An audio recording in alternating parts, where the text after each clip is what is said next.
Mukomana Shemuri sei zvenyu? Ndauya kuzoreururawo. Ino ndagadzira ghost account. Mukoma kana mukazonditsvaka kana ndikatsvakwa nevanhu vemutemo, zivai kuti inini handiko. Mucha explaina kuti makasangana neni kupi. Ndauya pano nekuti ndine zviri kundinetsa zvinondidya mumwoyo mangu. Ndinotodawo kuti mhuri yeZimbabwe inge ichindibatsira. Mwoyo wangu uzere nekutya uye zvekare nekurwadziwa nekuda kwezvinhu zvandinoita. Pagore ndine imwe couple iyo yandinosangana nayo 4 times each and every year. Ndava ne8 years kubva zvandakatanga kusangana navo vanhu ava. Vakandi approacha apo pandainge ndichiri junior nurse. Vakati vainge vachizondipa $570 each and every month. Mari yacho haichinji mukoma. Mwedzi woga woga ndiri kupiwa 570, but pane basa iro ravanenge vachida kuti ndinge ndichiita after each and every 4 months kana kuti 3 months pagore. Saka tinosangana 4 times a year. Apo vanongondibvunza kuti waita here zvatakati unge uchiita. Kubva zvandakasangana navo vanhu ava ndikabvuma kuvabatsira pane mhiko dzavakati imhiko dzavo dzinovachengetedza kuti varambe vachirarama uye zvekare vasasangana nemaproblems mubizinesi ravo. Vanhu ivava kunyange zvikanzi ndasungwa muzuva ranhasi, handitombozivi kuti zviso zvavo zvakaita sei. Chandinongoziva ndechekuti vanofamba neBMW.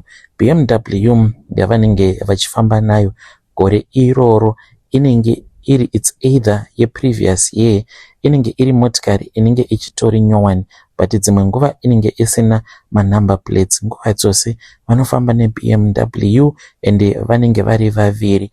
Murume wacho I suspect kuti haasi wemunomu muZimbabwe because shona yake haina kunyatsokuti tsvikiti. Like izvezvi vanenge vachifamba neBMW model ya2025.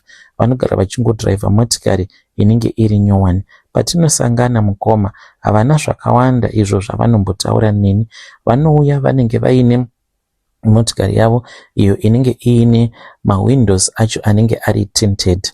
Ende zuva randinosangana navo ndinovarota the previous night. Vanotondiudza kuti nhasi masikati ezuva ranhasi kana kuti paunenge uri pashift uri kufanira kuti unge uchiita zviya zvatakatenderana a long time ago. Saka ndinozoti kana ndapedza basa vanokwanisa kungokaruka vatongonyuka, ndobva ndatoona motikari yavo yatova pasaidi neni. Sometimes ndatosvika pamba pandinenge ndakamirira kuti gedhi ringe richivhurika, ndobva ndinotongoona motikari yeblack yatopaka. Ndobva ndanovaudza kuti zvatakawirirana ndagona kuzviita. Mapirwo acho andinoitwa mari, ndinokwanisa kungoti ndichifamba ndotongonhonga mari, kana kuti ndiri pamba zviya ndichitsvaira ndobva ndatoona kumberi kwangu kunenge kuine chitutu chemari. Mari yacho haichinji. Mari iyi pose pandinoinhonga inenge iri $570. Ndinokwanisa kungozevezera munzeve dzangu, ndobva ndatoudzwa kuti tarisa uone muhandbag mako. Pandinovhura handbag, kana kuri kunzi munenge muine $20 kana kuti musina mari, ndinobva ndatoona kuti munenge matova ne $570. Vanhu ava handizivi kuti sei vachishereketa nenzira dzakadai. Ndokusaka ndauya pano ndikutodawo kutobvunza kubva kune vedare renyu kuti anogona ari masatanist here vanhu ava, kana kuti vanhu vakangoromba ende ndomhiko dzavo idzodzo, because vakanditi kunyange ukarekedza kuita basa iri hatingamboshayi umwe munhu wekuti anenge achida kuita basa iri achiwana zvake $570 pamwedzi. Mari yangu yepay yandinoshandira civil servant handitomboiverengi, ndinototi iyo 570 ndiyo salary yangu. Ndakakwanisa kuvaka dzimba 3 muno muHarare. Ndinogara nemurume wangu kune imwe yacho iyo yatakabatsirana kuti tinge tichizotenga stand nekuvaka. Dzimwe 2 idzo tikabva tachizoisa malodge. Vana vangu vari kumaboarding school. Mubereki wangu ndakamuvakira imba kumaruzeva pamba pane masolar borehole and everything. Hanzvadzi dzangu ndikadzitengera mombe because mari yandinobata mukoma yakawandisa, saka ndinokwanisa kukasika ndaronga pane zvinhu zvandinenge ndichida kuti ndinge ndichizoachievha gore iroro. Saka idzi ndo mhiko dzacho dzavakandikumbira kuti ndinge ndichivabatsira kuzadzikisa pagore 3 times kana kuti 4 times. Kazhinji zvinhu izvi ndinozviita kuvasikana vaya vanenge vachiri vechidiki, sometimes kuma 16, 17, 18 years, vaya vanenge vachangotanga kungozvara iri first time, kunyange ari mukadzi anenge akura, kana iri first time yake kupinda mulabor, anoti kana apedza kuzvara anobva abatwa nehope nekuda kwekuneta. Ndinokwanisa kutochinja ndomuchinjira mwana. Izvi ndinozviita 3 kana kuti 4 times. Ndava ne8 years ndichizviita. Ndidzo mhiko dzacho idzo dzavakanditi vanoda kuti ndinge ndichitevedzera. Kuzosvika ndichizobvuma ndainge ndarwarirwa nemwana zvekuti mwana wangu akaita sekunge achafa. Mukoma mwana wangu musikana panguva yacho iyoyo ndichati ainge aine 3 years. Saka mwana akangotanga kungorwara zvainge zviri very serious. Ndichifamba ndaiudzwa kuti pane vanhu avo vainge vachinditsvaka vandaifanira kuti ndige ndichizosangana navo. Saka ndaitofungidzira kuti maybe it's either munhu aikweretwa nemurume wangu kana kuti wandainge ndakakwereta ndikasazomudzosera mari yake nekusaziva. Saka ndaiti zvimwe kuda ndiye munhu anenge akandiendera kun'anga, because pandainge ndiri mumatare painge pachitaurwa nyaya dzekuti munhu iyeye ari kudeketerera zita rako achita sekunge unomukwereta something. Saka ndainge ndisinganyatsokunzwisisa kuti chii chainge chichiitika chichitora nzvimbo. Mwana wangu mukoma akarwara nerimwe zuva ndopandakangonzwa voice iro rakati kwandiri, buda panze izvezvi. Ndakabva ndabuda panze. Pandakabuda panze ndopandakabva ndachizoona kuti kumberi kwangu kwainge kwakamira vanhu vaviri, murume nemukadzi. Vainge vakapfeka majacket eblack ainge akareba, but vachiratidza kuti mukati vainge vasina chavainge vakapfeka. Zvinova zviri zvinhu zvakatondishamisa. Pandakada kuridza mhere ndopandakanzwa vachiti, aiwa usaridza zvako mhere, tiri ngirozi tatumwa kuti tinge tichiuya kuzoporesa mwana wako. Unoda here kuti tinge tichikurapira mwana wako zvekuti haazombofi akarwara zvekare? Semubereki mukoma, hakuna mubereki anoda kuona mwana wake achirwara. Ndakabva ndati hongu, handina kana kumbofunga nezvazvo. Ndakangoti zvinoreva kuti ingirozi dzatumwa naMwari. Mwari vanzwa kuchema kwangu. Ndopandakangoti itai zvamunogona kuita. Vakabva vanditi nokora ivhu pawakamira ipapo. Ndakabva ndanokora ivhu riya. Mushure mekunge ndanokora ivhu, vakanditi ndige ndichivapa ivhu. Vakabva vati iyi ndiyo covenant yedu.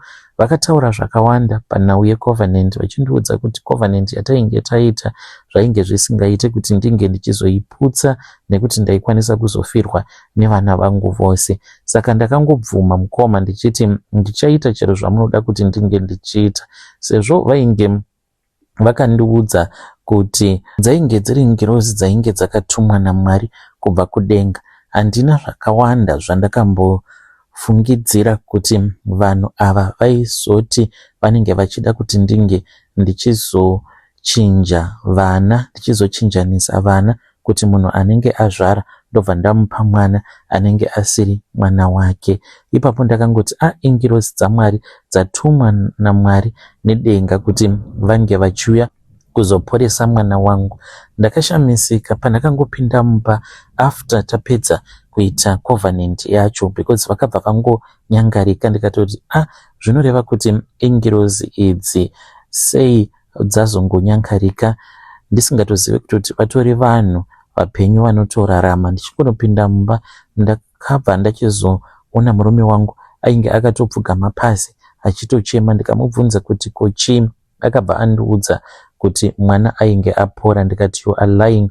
Ndokubva ndamhanya ndikabva ndaenda kubedroom, ndikabva ndaona kuti zvechokwadi mwana ainge atopora, achitoti mama ndiri kunzwa nzara.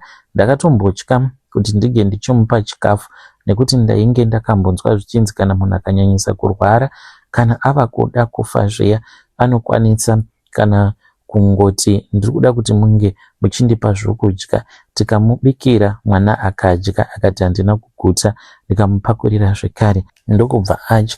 Mangwana makuseni akamuka achiti ndikuda kuenda kunotamba. Chakaita sechishamiso munharaunda yatainge tichigara, because mwana wangu ainge arwara kwenguva yakareba. Saka vanhu ava mushure mekunge vandibatsira, ndakamboita nguva ndisingazivi kuvaona. Ndakaita nearly 3 months ngoma ndichinhonga mari $570. Mari yekutanga yandakanhonga zvinhu zvainge zvakaoma. I still remember kuti ndainge ndiri muZupco ndichitobva kubasa. Musi wacho iwoyo ndainge ndabva night shift, ndakatogara ndiri mubhazi makuseni ndichitodzokera kulocation kwatainge tichigara makore acho iwawo. Ndakati ndava kuda kuburuka, ndipo pandakadhonzwa nevamwe amai vakati, ko zvamava kukanganwa handbag yenyu. Ndikati handbag? Ndikatoona kutoti handbag yandainge ndakatakura mumaoko mangu ndini ndega ndainge ndichiiona, asi handbag iyoyo ndakaiona yainge iri pasiti apo pandainge ndakagara. Ndakabva ndachizoitora ndichifamba mukoma, ndakazogumisidzira ndava nehandbag imwe chete. Handizivi kuti ndingazvirondedzera sei, but yakazongogumisidzira yatongova handbag imwe chete. Ndichisvika kumba ndopandakazoona kuti muhandbag mainge muine mari. Ndikaverenga mari ndikaona kuti mari yainge iri $570. Ndikatonotenga magroceries, ndikatoita patch up zvimwe zvinhu zvainge zvichishoта mumba. Kubva ipapo mwedzi woga woga ndakaona kuti ndiri munhu anongogara achingonhonga mari, kana kuti ivo vanotoita zvokutondirotesa kuti uchazowana mari yako next week, mari yako uchaiwana inenge iri pakati. Zvinhu zvainge zvichitongondinetsa kuti sei vanhu ava vari kundipa mari. Saka ndaingoti ingirozi dzaMwari. Nekufamba kwenguva mukoma ndopavakabva vachizouya kwandiri, vakabva vachizondiudza manje zvavainge vachida. Vakandiudza kuti vainge vachida kuti ndinge ndichizopota ndichizochinja vana, kuita baby swapping. Munhu anenge azvara mwana wake ndobva ndachinja mwana iyeye, ndobva ndamupa umwewo mukadzi. Handizivi kuti zvinoitirwei zvinhu izvi, but vakangoti ndomhiko dzavo idzo dzavanoda kuti ndinge ndichivabatsira nadzo, ende ini ndinofanira kuti ndinge ndichiita izvozvo nekuti tine covenant. Zvechokwadi mukomanashi, pane covenant iripo pakati pangu navo vanhu ava, ende ndinotya kuti kana ndikaramba, sezvo vari ivo vakatopodza mwana wangu, a miracle that happened, zvinhu zvandakatoona zvichitoitika, mwana wangu akatopora mushure mekunge ndaita covenant navo. Ndiri kutya kuti zvino kana kuri kunzi ndikasatevedzera, ndikasaita izvo zvavanenge vachindiudza kuti ndinge ndichiita, ndinokwanisa kuzofirwa nevana vangu, sezvo vakanditi kana waramba, kana watadza kuzadzikisa chibvumirano chedu checovenant yedu, ziva kuti unokwanisa kungofa anytime. Please help me, mhuri yeZimbabwe nemazano.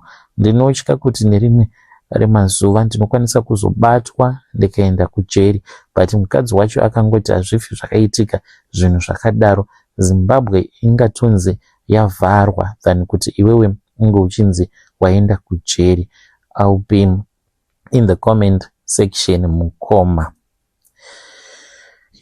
Vedare ndo message iyo yandakatumidzirwa ichibva kuna vanzvadzi vedu.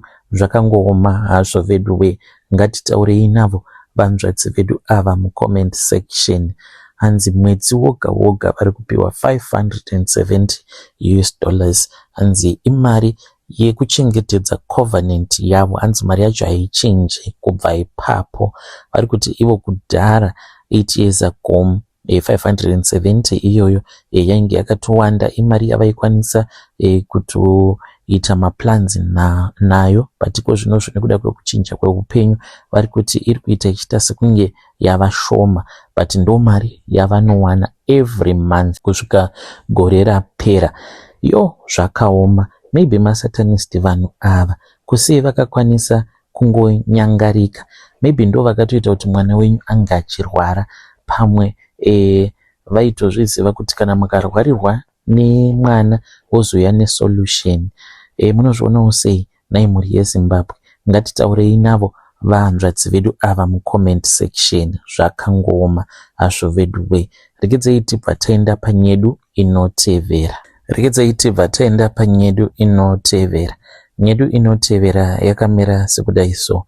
Hanzi mukomana makadii zvenyu, please post my story makavikawo chitupa changu. Ndauyawo pano ndiine secret yangu yandiinayo. Marriage haichatombonakidzi zvachose. Apa ndava kutofunga kuti ndinge ndichitiza murume ndinge ndichienda kumhiri kwemakungwa.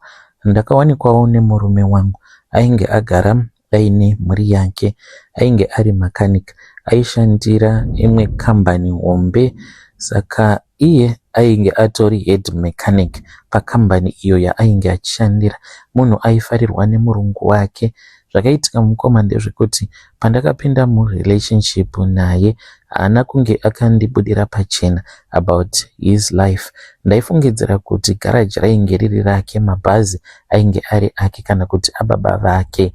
Ndainge ndichiri paUZ makore acho iwawo. Saka tichidanana kudaro, that was when I discovered kuti ainge aine mhuri. Ndakataura naamai vangu, amai vangu vakabva vati zvainge zvisina basa sezvo ainge ari munhu ainge aine mari. Saka ndakazomugadzira murume uyu. Ndakamugadzira ndisati ndaziva kuti ainge ari munhuwo ainge asina mari zvekutodaro. Of course zvimari zvainge zviripo but not zvilevel iro randainge ndichifungidzira. Apo ndainge ndakatotarisirawo kuti ndainge ndichazochata muchato wekuti munhu wose aizopa kutenda. Saka mukoma takazongoitawo zvekungokiya zvekungobatanidza. Ndikabva ndachizobviswa kuAvondale kwandakakurira ndikatanga kugariswa kugeto. Mufunge zvenyu, ndakatanga kutambudzika ndichigara mu1 room. Kwandakatanga kugara kwainge kuri kuGlenora. Apa ndichiziva kuti munhu uyu ane mhuri yake. Apa zvinhu hazvisi kunyatsokubatana. Mapromises ose aya ekunzi ndainge ndichazotengerwa motikari zvakabva zvapinda musango.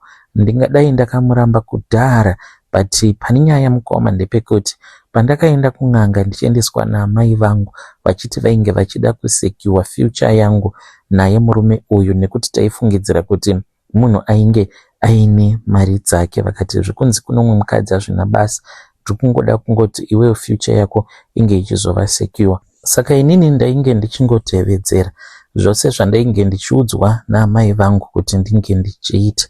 Tiriko kun'anga kudaro, ndakabva ndachizonzi munhu uyu achange achizova chiname changu. Ari chiname changu kudaro, neniwo ndaifanira kuti ndinge ndichizosungirirwa mwoyo wangu paari. Zvichireva kuti inini naye tinofanira kuti tinge tichizova tiri pamwe chete kusvika tapinda muguva. Amai guru vakasvika pakuramwa marriage because vaitozviona kutoti murume was obsessed about me. Inini hangu I'm not that obsessed about him because ndinika ndakamuendera kun'anga. Saka ndinogona kana kutomuchita kana kutoita zvimwe zvinhu, but iye manje haagoni kundichita. Ende ndinoti kana ndikada kumusiya nekuda kwemushonga uya wandakashandisa, mwoyo wangu unobva watanga kurwara.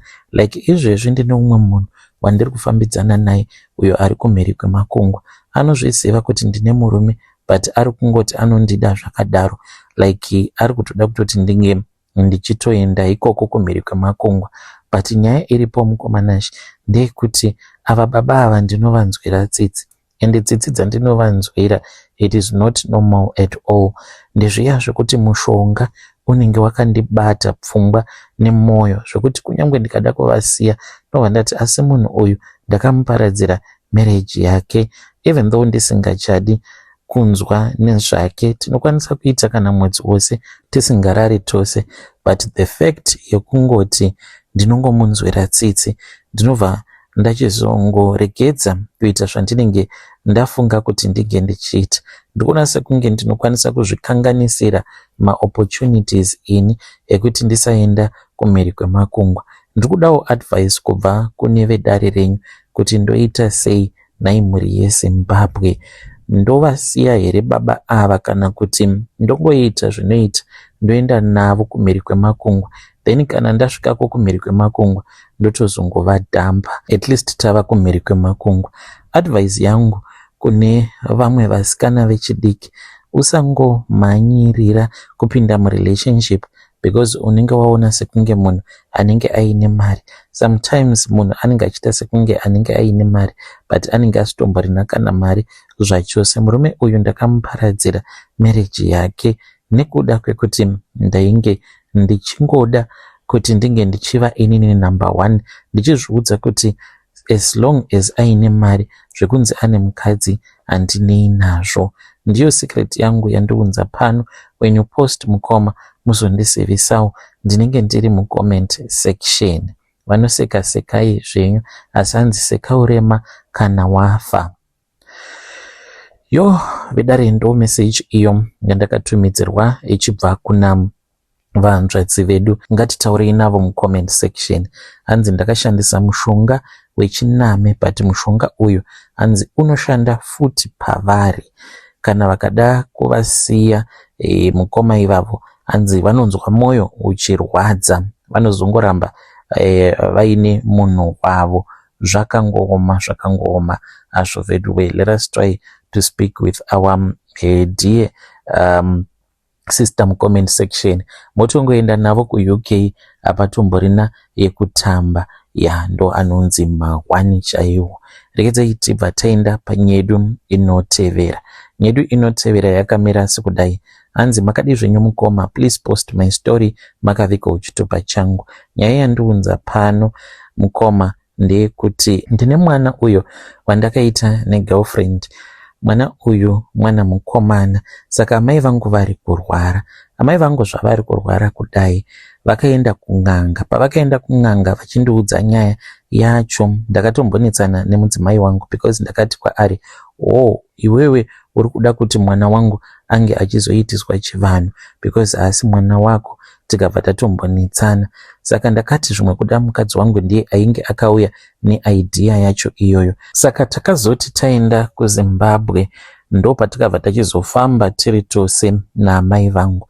Tafamba kudaro ndipo pandakabva ndachizoudzwa kuti urwere huri pana amai vangu hunokwanisa kurapika but panotoda kuti pange pachishandiswa muzukuru wavo. Pane chivanhu chiri kufanira kuti chinge chichiitwa. Saka muzukuru wavo uyu wacho akazosarudzwa, mwana wangu mukoma.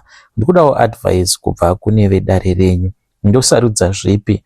Amai vangu vanonzi vanokwanisa kufa, ende kuti vasafa amai hunge inini wacho ndashandisa mwana wangu uyo wandakaita negirlfriend. Ndikuda advice kubva kune vedare renyu. I feel as if mudzimai wangu ari kutofadzwa nazvo kuti kana ndikagara ndashandisa mwana wangu pane izvozvo, kana kuri kunzi zvinenge zviine effect pachivanhu, mwana wangu akafa, it means kuti panenge pasisina baby mama drama because munhu akamboita nguva achinetsana naamai vacho. You just know kutiwo amai vacho ivowo respect yavo ishoma kwemudzimai wangu. Saka vakaita nguva vachitukana vachinetsana paissue yemwana. Saka mudzimai wangu ndikutoona sekunge iye ari kutofadzwa nazvo. Of course iye ari kuzviita sekunge ari kuda kuti amai vange vachipora, but ndakambomubvunza kuti kana kwanga kuri kunzi ainge ari mwana wako iwewe ari kunzi anofanira kuti anga achishandisiwa pachivanhu, wainge uchazobvuma here? Iye ari kuti yes, ndaibvuma just to save amai. But handionesa izvozvo. Ini mukomanashe ndiri kungoona sekunge mudzimai wangu ari kutofara kuti at least mwana wangu ari kufanira kuti anga achishandiswa pamhiko dzechivanhu because anzi anofanira kuti anga achizopiwa mari naamai vangu. Ndiri kutya kuti chivanhu ichocho it's like urwere hunenge hwava kutobviswa pana amai vangu uchiiswa pamwana wangu. When you post my story muzondizivisa, ndinenge ndiri mucomment section. Ndikudawo maadvices. Ndamboedza kufamba, haiko zvinozvi ndazoneta manje nekufamba mukomanashi. Hakuna munhu ari kukwanisa kundidarikidzira problem iyi yandiinayo. Ndiri kungosangana nevanhu vanenge vachingoda mari but kuti munhu iyeye ange achindibatsira zvekuti ndinoonawo kuti apa ndabatsirwa kungodyirwa mari chete mukoma, ndatova nenguva ndichishushikana nekuda kwenhau iyi. Ndibetsereiwo please, kana muine vanhu vamunoziva please, ndinoda help. Muri yeZimbabwe ndo message iyo yandakatumidzirwa ichibva kuna mukoma vedu. Ngatizamei kuti tinge tichitaura navo mukoma vedu ava mucomment section. Zvakangooma hazvo vedu we. Chinenge chimbori chevanhu chinenge chakaita sei ichocho chekuti mwana anogamuchidzwa hanzi mari nagogo vake. Yapakaipa. Ngatitaurei navo mucomment section. Hanzi ndanzwa nekungodyirwa mari nen'anga dzakasiyana siyana dzichiti amai vanopora, there is no need yekuti unge uchishandisa mwana wako pachivanhu. Hanzi imwe n'anga yekugweru yakati mwana wako ari kuda kutoitwa chikwambo nen'anga iyoyo, usabvuma kuti mwana ange achigamuchidzwa mari nagogo vake. Regedzei tibva taenda panyedu inotevera. Zvakangooma hazvo vedu we. Hanzi makadi zvenyu mukoma, please post my story makavigawo chitupa changu. Ndauyawo pano ndiine confession yandiinayo. Ndakasanganawo na fiance wangu. It was last of last year. My fiance ari kumhiri kwemakungwa. Inini I'm still in college. Tasangana kudaro mukoma, ndainge ndichibatsirwa nevamwe madzibaba avo vandakaudza kuti ndiri kuda munhu anenge ari kumhiri kwemakungwa. Sezvavainge vakandiprofita ndo zvakaitika, but takazononetsana. Iko zvinozvi handisi kuenda kumazuva angu. Ndatova nemwedzi yakati one day ndakadzokera kwavari ndikavabvunza ndikati, madzibaba muri kuda chii chaizvo kubva kwandiri? Vakatanga vachimboti vari kuda mari. Chava kundinetsa iko zvinozvi madzibaba ava ivo vari kuti mari yako handichina basa nayo. Ndikati okay, sezvo muchiti hamuna basa nemari yangu, muri kudei? Vava kuti kwandiri vanoda kuti ndinge ndichivazvarira mwana. Vari kuti unotanga wamborara neni. Chiri kundityisa pavari ndainge ndakambobvuma ndechekuti madzibaba ava he is HIV positive. Vari kuti kana tikarara tose handingambobatiri chirwere because vanonwa mapiritsi ende vava nemakore vachinwa mapiritsi. Haisi punishment here iyi naive dare? Munhu ndinoona sekunge ari kuda kungondipa punishment. Apa the guy that I am dating ari kutouya kuzotoroora. Ivo vari kuti ndinoda kuti unge uchizoita mwana neni, unofanira kutoendako kuUK utori nenhumbu yangu. Ndikati ko kana ndikazobatwa? Vakati kwandiri vari connected kuna mweya mutsvene. Zvose zvavanenge vachida kuti zvinge zvichiitika, zvichireva kuti kunyangwe kusaenda kuperiod kwandiri kuita, ivo ndivo vane chekuita since vachiti ndiri connected kuna mweya mutsvene. Hanzi whatever that I want kuti mweya mutsvene vaite vanotongozviita. Saka kana ndakuti iwewe unofanira kuita nhumbu yangu, apo murume wako paachauya kunoku unofanira kunge watova nenhumbu yangu nechekare, wobva wachizongomupa nhumbu isiri yake. Mwana iyeye ndinoda kuti ange achizokura achizoraramawo life yakanaka ikoko kwauchazoenda kumhiri kwemakungwa. Minamato yavo handirambe, kushanda iri kushanda. Sezvavakandiudza kuti minamato yangu uchaona kuti iri very powerful ende uchawana munhu anenge atori desperate zvekuti anobva atongokuroora same time. Zvichokwadi zvakaitika mukoma. Ndakatongosangana nahapi hangu pasocial media. Handingazokuudzei kuti ndakasangana naye sei, but akabva atotanga kutongoita crazy about me pakatoitwa maintroductions. Ndichiri kushandisa minamato yavo nazvino. Ndikuda advice kubva kune vedare renyu. Ivo vari kuti inini ndakaenda mugomo ndikanokwidza gomo ndichikunamatira ndini ndiri stupid, because vanoti vakaenda vakanonamata mugomo usiku hwose vachikumbira kuna mweya mutsvene kuti ndinge ndichikwanisa kuzowana murume uyo anenge ari kumhiri kwemakungwa. Vari kuti iwewe uri kungotadza chete kungoita a simple sacrifice ko inini manje. ndakaenda mugomo ndikanorara usiku hwose ndichikunamatira, ndini benzi. Saka ndinoda advice kubva kune vedare renyu. Vari kuti kwandiri, remember you will still need me. Kunyange ukanzi wazoenda ikoko kumurume wako, but you will need me. Pane zvimwe izvo zvichazoitika ikoko zvauchazosangana nazvo zvichakurwadza zvinenge zvichida minamato yangu. So mukomana chindibetsereiwo, ndorara navo, ndoita nhumbu yavo, zvongopera here? Tingoramba tiine a good relationship, because ndo zvavakataura, vakati just make sure kuti pakati pangu newe tinongogara tiri vanhu vanenge vaine a good relationship, kuitira kuti mune ramangwana ndisazoramba kukubatsira. Yo vedare, ndo message iyo yandakatumidzirwa ichibva kuna vanzvadzi vedu. Akomanaka zvakangooma hazvo vedu we, vanhu havasi kuzorora kunze uko. Apa kuri kuita sekunge kwavana namadzibaba vava kutongoita zvekungobatsira vanhu vanenge vachida kuti vange vachizosangana nevarume vanenge vari kumhiri kwemakongwa. Vana madzibaba ava vanetsa.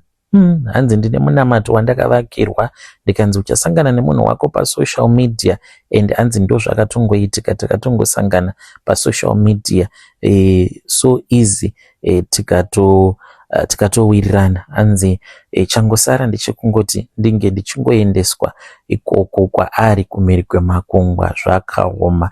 Vadiwa vateereri, ndo mamessages avo atanga takakubatirai. Ngatisangane zvekare mune zvimwe zvirongwa zvinotevera.